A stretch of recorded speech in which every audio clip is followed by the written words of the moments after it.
다 함께 성경 봉독하겠습니다. 요한복음 20장 27, 28절 말씀입니다.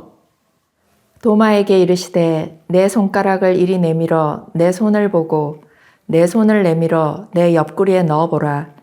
그리하여 믿음 없는 자가 되지 말고 믿는 자가 되라. 도마가 대답하여 이르되 나의 주님이시요 나의 하나님이시니이다. 아멘. 오늘은 부활신앙이라는 제목으로 말씀을 전거하기를 원합니다. 오늘은 세례식과 성찬식이 있기 때문에 말씀을 평소보다 좀 짧게 나누고자 합니다. 우리가 가져야 할 부활신앙 첫 번째는 예수님의 부활을 믿는 것입니다. 예수님이 실제로 부활하셨다는 사실을 믿는 것입니다. 이에 대해 압축적으로 잘 설명해 놓은 영상을 같이 보도록 하겠습니다.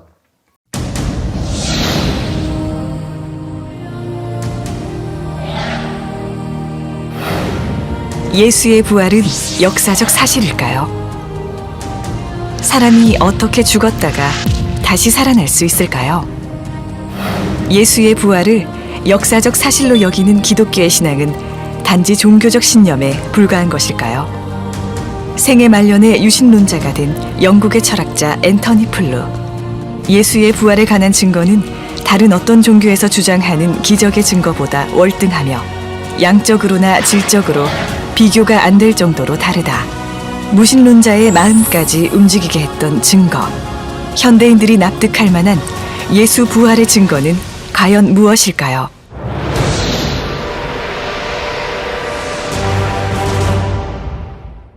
기원 후 1세기, 고대 로마의 사형 방법 중 하나인 십자가형.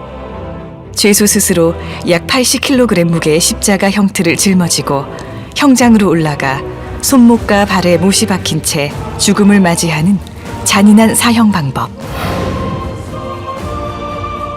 예수는 로마 제국을 위협하는 인물로 고발되어 빌라도 총독에 의해 십자가형에 처해진 후 예루살렘에 있는 무덤에 묻혔습니다. 역사가 타키투스의 연대기 15권 44장 2절에도 빌라도 행정관에 의해 처형된 예수의 기록이 존재합니다. 부활을 믿지 않는 저명한 신약학자 게르트 류데만 역시 예수가 십자가에서 죽은 것은 논란의 여지가 없다라고 인정합니다.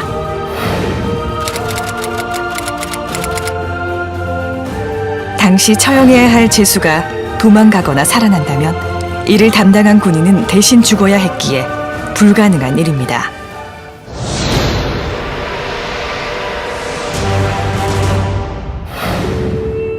예수가 죽은 지 사흘째 되는 날 새벽, 그의 무덤은 빈 상태로 발견되었습니다. 당시 무덤의 형태는 동굴 속에 관이 비치되어 있고 입구가 돌로 막혀 있었습니다.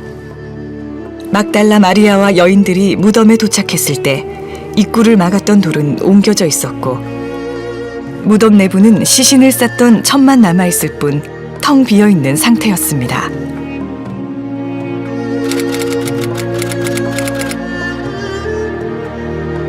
로마 병사들이 예수의 무덤을 지키고 있었기 때문에 시신을 훔쳐가는 것은 불가능했습니다.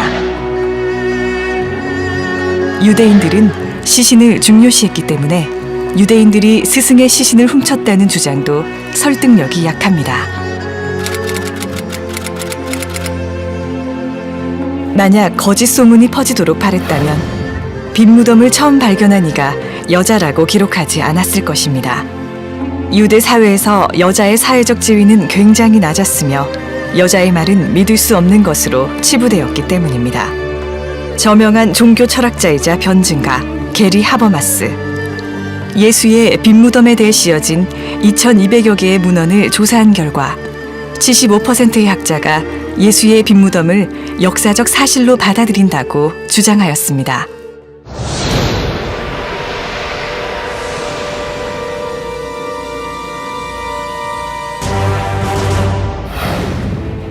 예수가 십자가형으로 죽고 무덤에서 사라진 후 부활하여 승천하기까지 40일간 예수를 만났다고 주장하는 사람들이 나타났습니다. 만약 제자들 중 몇 사람만이 예수의 부활을 주장했다면 그들은 미친 사람 취급을 받았을 것입니다. 하지만 예수를 목격한 사람은 500명이 넘었습니다. 그 일 이후 흩어졌거나 몸을 숨겼던 예수의 제자를 비롯하여 예수를 미워했던 사람들조차 그의 부활을 전하는 일에 목숨을 걸기도 합니다. 그 결과 교회가 출현하게 되었고 불과 20-30년 안에 기독교는 폭발적인 부흥을 맞이합니다. 로마를 비롯한 광범위한 지역에서 수많은 사람들이 예수를 하나님의 아들로 믿게 되었습니다. 이것은 다수의 학자가 인정하는 역사적 사실입니다. 하나의 역사적 사건이 입에서 입으로 전해져 전설의 경향성을 보이는데 두 세대는 너무나 짧은 기간이라고 합니다. 그러나 신약 성경은 예수의 죽음과 부활 후 18년에서 60년 사이에 기록되었습니다. 신화가 발생될 시간적 여유가 없었으며 60년 이내에 벌어졌던 실제 사건이 그대로 기록되었다고 봐야 할 것입니다. AD 30년경 로마 제국의 통치하에 있던 작은 나라에서 반역자로 처형당한 예수는 죽음 후 많은 이들에게 부활한 모습으로 목격되었고 그를 믿지 않던 이들조차 예수가 하나님의 아들임을 믿게 되었습니다. 예수의 부활은 실제 일어났던 역사적 사건입니다. 이제 여러분이 부활한 예수를 만날 차례입니다.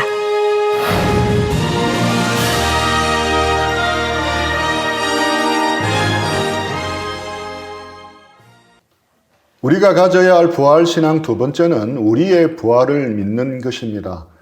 서울대 의대 교수님이 대학교 1학년생으로부터 다음과 같은 내용의 메일을 받았습니다. 저는 지금 죽음에 대한 깊은 고민에 빠져 있습니다. 며칠 전 죽음에 관한 꿈을 꾼 이후 죽음이 두려워졌습니다. 어차피 죽을 것인데 지금 고생하고 즐기는 것이 무슨 의미가 있나 하는 생각도 갖게 되었습니다. 이 생각이 저를 지배해 매우 무기력해져 있습니다. 이러한 상황을 타개하기 위해 인터넷에서 이것저것 검색을 해보았는데 우연히 교수님의 글을 읽게 되었습니다. 죽음은 끝이 아니다라는 말이 저에게 정말 위로가 되었지만 아직도 마음속에는 불안감이 가득합니다. 여기서 몇십 년을 더 사는 것이나 바로 지금 죽는 것이나 별 차이가 없다는 생각에 자살에 관한 생각도 자꾸 하게 됩니다. 정도의 차이는 있고 시기의 차이는 있겠지만 모든 사람에게는 죽음의 공포가 있습니다. 이 학생이 궁금했던 것은 사람이 죽으면 어떻게 되는가가 아니었습니다. 이 학생이 정말 궁금해했던 것은 바로 내가 죽으면 어떻게 되겠는가 하는 것에 대한 것이었고 이것이 그 학생에게 찾아온 두려움의 뿌리였습니다. 인간의 생명을 다루는 의대 과정에서는 오로지 생물학적 죽음만 다룹니다. 그리고 철학은 오랜 역사를 가지고 있고 죽음에 대해 사유하지만 죽음 너머에 대해서는 명확히 말해주지 못합니다. 죽음의 공포는 다르게 보면 소멸의 공포이기도 합니다. 내가 죽으면 나의 모든 것들이 사라져버린다고 생각하면 소멸에 대한 두려움이 찾아옵니다. 매일 얼굴을 맞대는 가족들도 더 볼 수 없습니다. 친구와 지인들 모두와도 더 만날 수 없습니다. 더 이상 푸른 하늘과 뭉게구름을 볼 수 없습니다. 눈꽃처럼 날리는 벚꽃을 느낄 수도 없고 실록으로 변해가는 싱그러운 산들을 볼 수도 없습니다. 지금 눈에 보이는 모든 것과 영원히 이별해야 합니다. 모든 것이 사라집니다. 그리고 깜깜하고 차가운 흙 속에 묻히게 됩니다. 그런데 이 일은 먼 미래가 아니라 오늘 오후, 오늘 밤 갑자기 일어날 수도 있습니다. 갑작스러운 사고로 죽거나 자다가 심근경색으로 돌연사를 할 수도 있습니다. 이것이 바로 소멸의 공포입니다. 여러분에게 묻고 싶습니다. 여러분은 이 죽음의 공포, 소멸의 공포를 느껴본 적이 있습니까? 그리고 이 문제에 대해 진지하게 생각을 해본 적이 있습니까? 그리고 해답을 가지고 있습니까? 2007년 1월 2일 당시 66세였던 김수용 씨는 의식을 잃은 상태로 서북시립병원에 실려왔습니다. 폐암 말기 환자였던 그는 1월 4일에 다시 깨어나기까지 사흘 동안 혼수 상태로 누워 있었습니다. 그런데 의식을 회복한 후 그는 이전과는 너무나도 다르게 바뀌었습니다. 가족들의 말에 의하면 그는 은퇴를 하기 전까지 경찰관으로 근무했는데 성격이 완고하고 독선적이었다고 합니다. 그래서 평소에 가족 간의 대화를 나누기도 힘들 정도였다고 합니다. 때문에 그에 따른 독실한 기독교 신자였음에도 아버지 앞에서 제대로 전도도 할 수 없었습니다. 그런 그에게 도저히 믿기지 않는 놀라운 일이 벌어졌습니다. 그는 의식이 돌아오자마자 하나님을 애타게 찾았습니다. 철저히 나는 나 자신을 믿는다고 하며 완고하던 분이 180도 완전히 바뀌었습니다. 제발 자신의 죄를 용서해 달라고 울며 기도했습니다. 그리고 가족들에게도 과거에 자신이 잘못했던 것들을 용서해 달라고 애원했습니다. 그뿐 아니었습니다. 그는 병문안 온 사람들에게 가쁜 숨을 몰아내시면서 전도하기 시작했습니다. 사람은 하나님을 진실하게 믿어야 한다. 그래야 무서운 지옥에 안 간다. 잠깐 동안이지만 나는 거기에 갔다 왔다. 지금도 생각하면 몸이 떨린다. 절대로 거기에 가면 안 된다.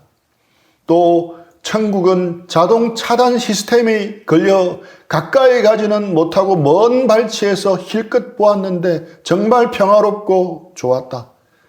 입구는 생각 외로 아주 좁았다. 그러니까 하나님을 겉으로만 믿어서는 안 되고 정말 진실하게 믿어야 한다. 이렇게 생전 가르치지도 않은 전도까지 했습니다. 그는 딸이 출석하는 교회 담임 목사님에게 부탁을 해 자신의 체험담을 영상 기록으로 남깁니다. 그리고 18일 후 평화롭게 세상을 떠났습니다. 이러한 것을 근사 체험이라 하기도 하고 임사 체험이라고도 합니다. 요즘 의학기술이 급속히 발달하면서 임사 체험을 하는 사람의 숫자가 급격히 늘어나고 있습니다. 사람들은 과학과 기술이 발전할수록 죽음 이후의 삶에 대한 관심과 믿음이 줄어들 것이라고 생각을 했습니다. 하지만 그런 예상은 빗나가고 있습니다. 오히려 그 반대의 일들이 일어나고 있습니다. 이런 불가사의한 현상들이 전 세계적으로 확대되면서 가장 당황한 사람들이 있었습니다. 바로 유물론적 무신론자입니다. 또 과학을 신봉하는 무신론자입니다. 그들은 영혼이 없다고 믿는 사람들입니다. 죽음 이후의 세계를 믿는 것은 미신이라고 치부합니다. 대표적인 사람이 스티븐 호킹입니다. 그는 인간의 뇌는 고장나면 작동을 멈추어버리는 컴퓨터와 같다고 주장합니다. 기독교에서 말하는 천국이나 죽음 이후의 다른 세계의 존재란 다 헛소리라고 말합니다. 과연 그렇겠습니까? 우리는 그가 천문학 분야에서 천재적인 학자라고 해서 죽음에 대해 그가 내세우는 주장을 그냥 그대로 받아들여서는 안 됩니다. 이들은 임사체험이란 일종의 특수한 생리 반응 중 하나일 뿐이라고 주장합니다. 쇠약해질 대로 쇠약해진 뇌조직 안에서 일어나는 특이한 환각작용이라고 말합니다. 이것이 소위 말하는 뇌내 현상설입니다. 저산소증 이론, 뇌내 물질 분비 가설도 같은 맥락의 주장입니다. 이처럼 임사체험을 각종 뇌 속에서 일어나는 현상이라고 설명하는 시도는 점점 그 한계를 드러내고 있습니다. 그것을 근본부터 뒤집는 강력한 증거들이 나타나고 있습니다. 그러던 중 2012년에 여러 나라 출판계를 강타한 책이 나왔습니다. 임사체험에 관한 기념비적 보고서로 평가되는 Proof of the Heaven, 한국어판 제목은 나는 천국을 보았다입니다. 이 책의 저자인 이븐 알렉산더는 하버드 의학전문대학원의 신경외과 전문의이자 부교수입니다. 뇌의학 분야에서 세계적인 권위자입니다. 그는 어느 누구보다도 뇌내 현상설을 강하게 신봉하고 있었습니다. 평생 내 생리를 다루어온 의학자로서 임사체험이란 극도의 스트레스에 처한 내가 만들어내는 환각현상일 뿐이라고 여겼습니다. 그런 그에게 놀라운 일이 벌어집니다. 미국 버지니아주의 린츠버그. 얼마 전 전 세계 과학계와 종교계에 파문을 일으킨 주인공이 이 집에 살고 있습니다. Hello, how are you? Good to see you. Thank you so much. Come on in. 이븐 알렉산더 박사. 그는 신경외과 의사로 하버드 대학교 메디컬 스쿨에서 15년이나 일한 전문입니다. 그는 지난 2008년 뇌사 상태에 빠졌다가 기적적으로 살아나죠. 놀라운 건 그 다음부터입니다.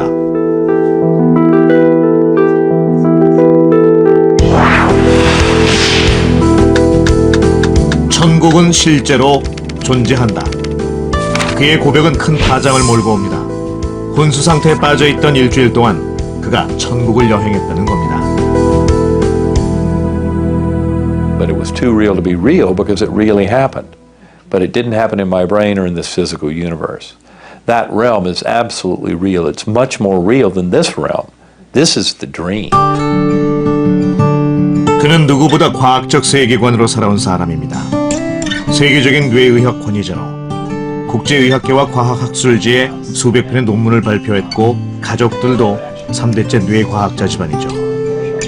무슨 일이 있었던 건지 좀 자세히 들어봐야겠습니다. Well, I woke up with severe back pain. I was just in extreme pain. That's really about the last thing I remember. 갑작스런 통증이 찾아온 건 2008년 11월 어느 새벽이었다고 합니다. 온몸이 경직된 채 911로 후송됐지만 병원에 도착했을 때는 이미 의식을 잃어가고 있었죠. 그리고 얼마 후 그는 뇌사 상태에 빠집니다.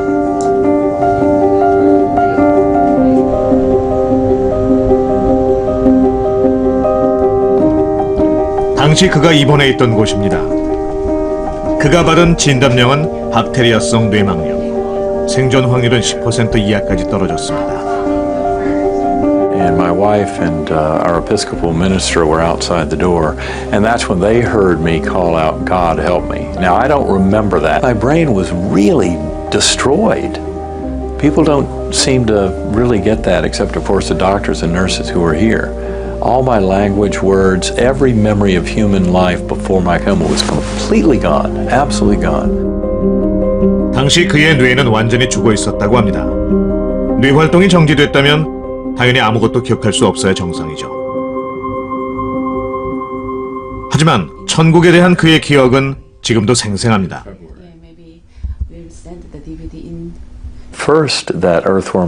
처음 본 건 단순하고 원초적인 지하 세계인데 더러운 젤리 같았어요. 뿌리 같은 게 주변을 감싸고 있는 느낌이었죠. 다행히 회전하는 아름다운 빛이 저를 구출했어요. 그리고 완벽한 멜로디가 흐르는 새하얀 빛이 저를 향해 오더니 문이 열리고 전 아름다운 계곡으로 갔어요. 정말 완벽하게 아름다웠죠. 생명으로 가득 찬 폭포와 날아오르는 천사들에 둘러싸인 채 그는 신의 나라에 왔다는 걸 알 수 있었다고 합니다. 신의 모습은 인간의 언어를 다 동원해도 설명할 수 없지만 그는 신을 만났다고 확신합니다.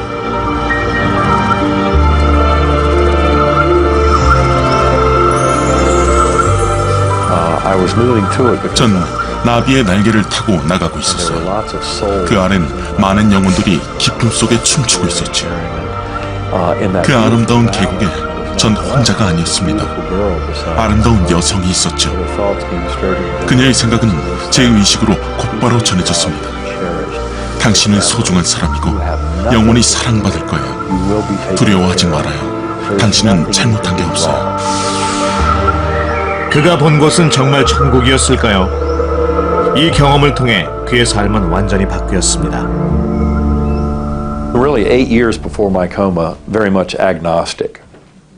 Did not believe that there was a an infinitely loving personal God, did not believe in power of prayer. That all just was wiped out. And of course, the coma changed that forever. Absolute reality of that God and that deity in that realm is certain. It was all about the fact that love is the coin of that realm, unconditional love. 뇌사 상태였던 그는 7일 만에 거짓말처럼 깨어났습니다. 아무 손상도 없이 말이죠. 그의 얘기를 어디까지 믿어야 할까요? 중요한 건 과학을 소명으로 살아온 최고의 과학자가 천국과 신을 믿게 됐다는 겁니다. 우리는 죽음이 끝이 아님을 알아야 합니다. 삶 이후의 삶이 있는 것입니다. 그렇다면 과연 쏟아져 나오는 여러 임사 체험들이 우리의 삶 이후의 삶을 온전히 보여주는 전망대이겠습니까? 결코 그렇지 않습니다. 글자 그대로 근사 체험 혹은 임사 체험은 죽음의 본질을 경험한 것이 아니라 근처만 경험했기 때문입니다. 만만 본 것입니다. 예고편만 잠시 본 것입니다. 그러나 무엇보다도 가장 확실한 증거는 성경입니다. 삶 이후의 삶이 있다는 확실한 증거는 역사상 유일하게 죽음을 관통하여 일어난 사건, 즉 예수 그리스도의 부활 사건입니다. 고린도전서 15장 20절입니다. 그러나 이제 그리스도께서 죽은 자 가운데서 다시 살아나사 잠자는 자들의 첫 열매가 되셨도다. 예수님의 부활은 첫 열매였습니다. 이 말 안에는 우리도 첫 열매에 이어서 다음 열매로 부활한다는 것입니다. 우리는 예수님을 믿어서 예수님과 연합했습니다. 예수님을 믿어 예수님과 연합한 하나님의 자녀들에게는 성령 하나님께서 분명하게 함께 부활할 것을 보정해 주시고 확정해 주십니다. 로마서 8장 11절 말씀입니다.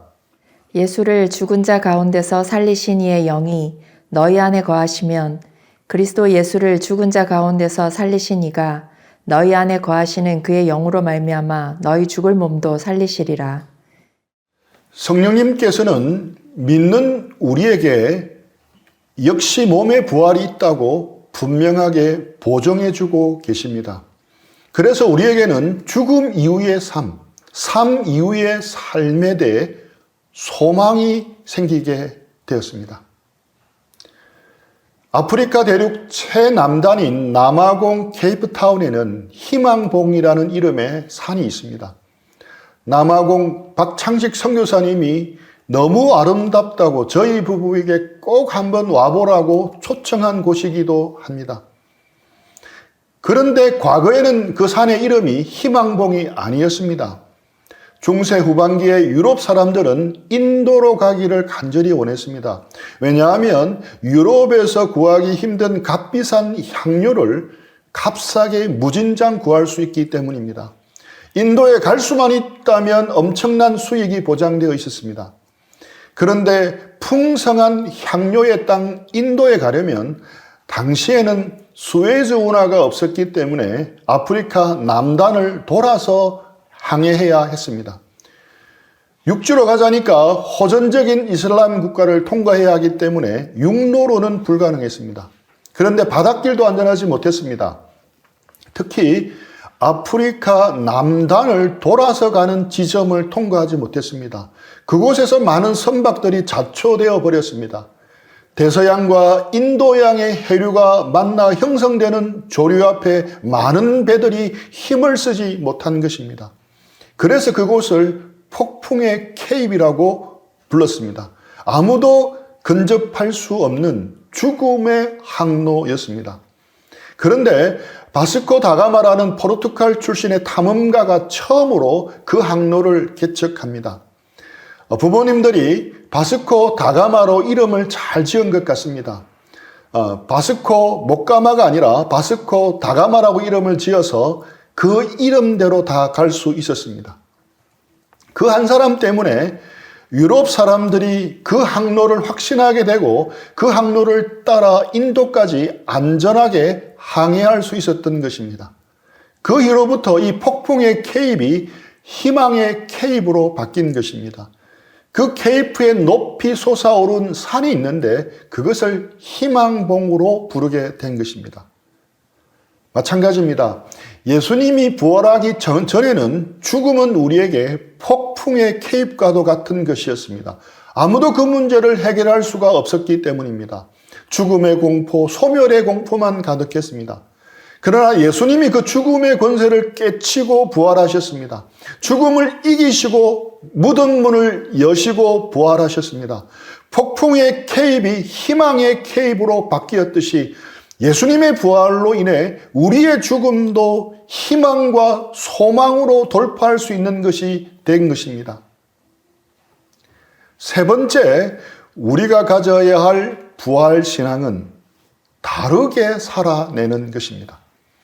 부활신앙은 1차적으로 예수님의 역사적 부활을 믿는 것입니다. 그 다음에는 우리 몸의 부활도 믿는 것입니다. 하지만 거기서 끝나서는 안 됩니다. 그것 이상이어야 합니다. 예수님의 부활은 새로운 시대가 열리게 한 사건이었습니다. 새로운 통치가 시작되게 한 사건입니다. 새로운 나라가 도래한 사건입니다. 예수님의 부활은 이제 우리가 죽어도 다시 사는 정도가 아닙니다. 새로운 나라가 왔음을 선포하는 것입니다. 죽음의 세력이 넘보지 못하는 참 좋은 세상, 새 하늘과 새 땅이 도래하기 시작했다는 것을 드러냅니다. 그것이 바로 하나님의 나라입니다. 예수님의 부활로 도래한 하나님의 나라를 바라보고 다르게 사는 신앙입니다. 그렇다면 하나님 나라를 바라보고 다르게 산다는 것이 무슨 의미이겠습니까? 도마는 다른 제자들이 부활의 주님을 만날 때 자리에 없어서 믿지 못하다가 뒤늦게 부활의 주님을 만납니다.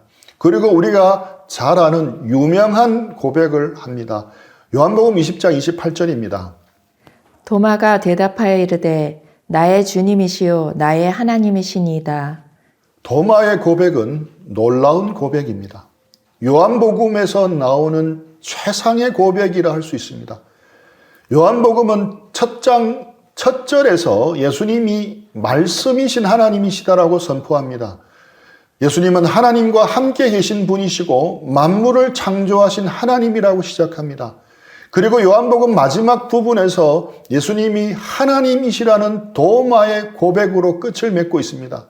나의 주님이시요에서 주님은 구약의 여호와에 대한 번역입니다. 나의 하나님이시니이다에서 하나님 역시 구약의 엘로힘에 대한 번역입니다. 하나님을 가리키는 표현을 모두 예수님에게 사용한 것입니다. 이 도마의 고백은 요한복음 전체의 주제입니다. 그래서 요한복음 처음과 끝을 이 주제로 장식한 것입니다. 그리고 그 사이에 나오는 모든 이적과 예수님의 말씀은 예수님이 주님이시고 하나님이시다는 것을 증명하는 증거들입니다. 예수님이 주님이시고 하나님이시라는 고백은 다른 표현으로 하자면 이제 예수님이 왕으로 다스리는 하나님의 나라가 왔다는 고백입니다. 사실 이 도마의 고백은 대단히 사회적으로 위험한 고백이었습니다. 로마 정부가 듣기에 충격적이고 불온하고 위협적인 고백이었습니다. 주님이시요 하나님이라는 호칭은 오직 로마의 도미티안 황제에게만 사용되었기 때문입니다. 그러므로 도마의 말은 이제 로마 황제가 더 이상 통치자가 아니라는 것입니다. 부활하신 예수님이 진정한 통치자이시다는 고백입니다. 자신은 두 주인을 섬길 수 없다는 고백입니다. 진정한 부활 신앙은 바로 이 고백대로 사는 것입니다. 실제로 도마는 그 고백대로 평생 살았습니다.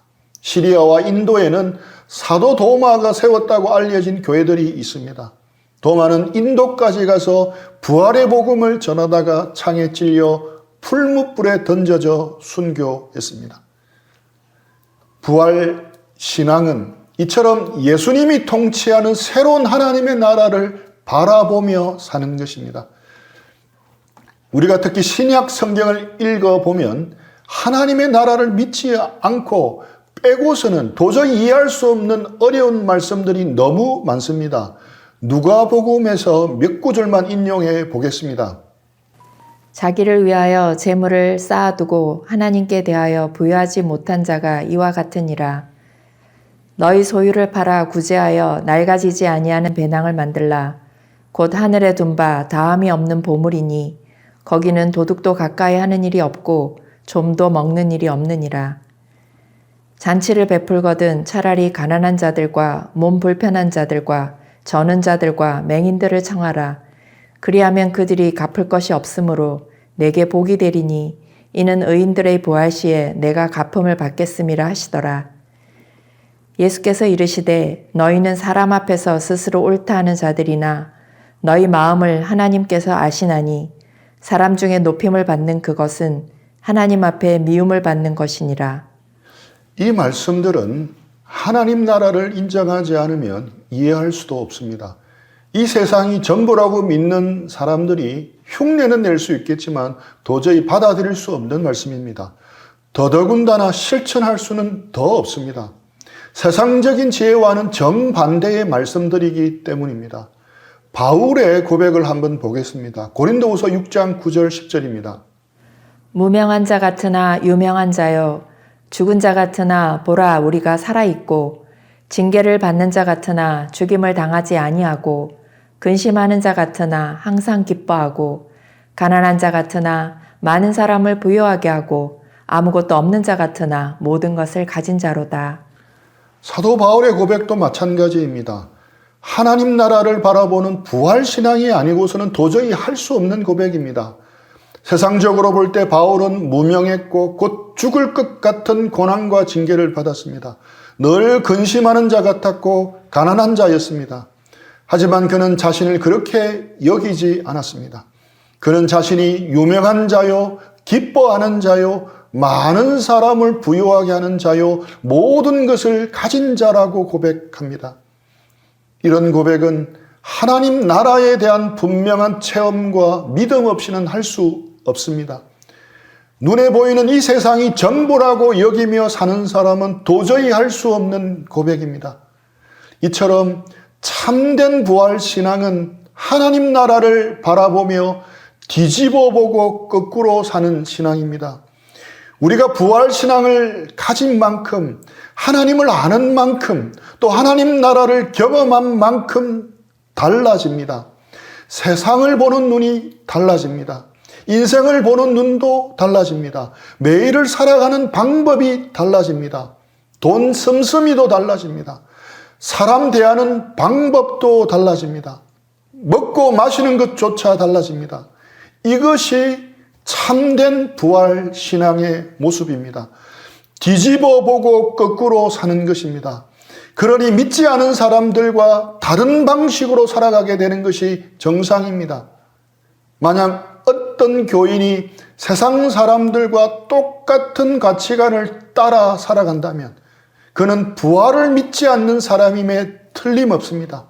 비록 그가 교회를 열심히 다니고 부활을 믿는다고 고백하더라도 말입니다. 형제 자매들 각자 스스로에게 조용하게 한번 물어보시기 바랍니다. 내 친구나 내 직장 동료가, 내 선후배가, 나를 아는 지인들이 우리를 볼 때 자신들과는 뭔가 다르게 세상을 살아가는 사람이라고 여기고 있겠습니까? 세상을 뒤집어 보고 거꾸로 사는 사람 같다고 여기겠습니까? 아니면 자신들과 똑같다고 여기고 있겠습니까? 쟤는 내가 아는 그 누구보다도 하루하루를 성실하게 살아가는 애야. 그런데 이상하게도 쟤는 이 세상의 삶이 전부가 아니라고 믿고 여기고 살아가는 것 같아. 하나님 나라가 정말 있는 것처럼 살아가는 것 같아. 우리하고는 뭔가 좀 달라. 이렇게 비추어지고 있습니다. 이번 부활절에 우리가 진정 부활 신앙을 가지고 있는지 자신을 돌아보았으면 합니다. 우리 모두가 세상을 뒤집어 보고 거꾸로 살아가는 부활신앙인으로 살아가기를 축복합니다. 우리 들은 말씀 생각하면서 잠시 기도하고 적용하겠습니다.